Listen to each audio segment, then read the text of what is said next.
അപ്പം നമുക്കിങ്ങനെ എളുപ്പത്തിൽ വാട്സപ്പിനകത്തൂടെ ഒരു ഫോട്ടോ ആണെങ്കിലും വീഡിയോ ആണെങ്കിലും ഡോക്യുമെൻ്റ് ആയിട്ട് ഷെയർ ചെയ്യാമെന്ന് നോക്കാം. അപ്പോൾ ഇതിനാദ്യമായിട്ട് നമ്മൾ വാട്സപ്പ് ഓപ്പൺ ചെയ്യാണ്. ജസ്റ്റ് ഏതെങ്കിലും ഒരു പെർട്ടിക്കുലർ ചാറ്റോ അല്ലെങ്കിൽ ഒരു ഗ്രൂപ്പ് ഓപ്പൺ ചെയ്യുക.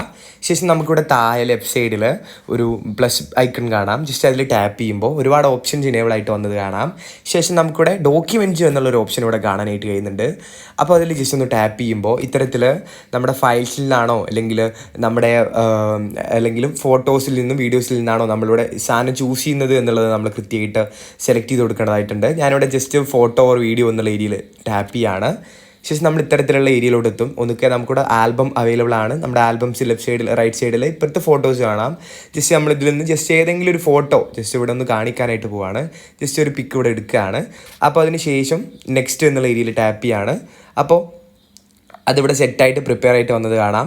അതിനുശേഷം നമ്മളിവിടെ താഴെയുള്ള ഈ എയറോയിൽ ജസ്റ്റ് ടാപ്പ് ചെയ്യുമ്പോൾ അത് ജസ്റ്റ് ആ ഡോക്യുമെൻ്റ് ഇവിടെ മൂവ് ആവുന്നത് കാണാം. കൃത്യമായിട്ട് ഇത്തരത്തിൽ ആ ഫോട്ടോ ഡോക്യുമെൻ്റ് ആയിട്ട് തന്നെ ഷെയർ ആയിട്ടുണ്ട്. അപ്പോൾ ഇത്തരത്തിൽ എളുപ്പത്തിൽ നമുക്ക് ഈ പ്രോസസ്സ് ചെയ്ത് തീർക്കാനായിട്ട് കഴിയുന്നതാണ്.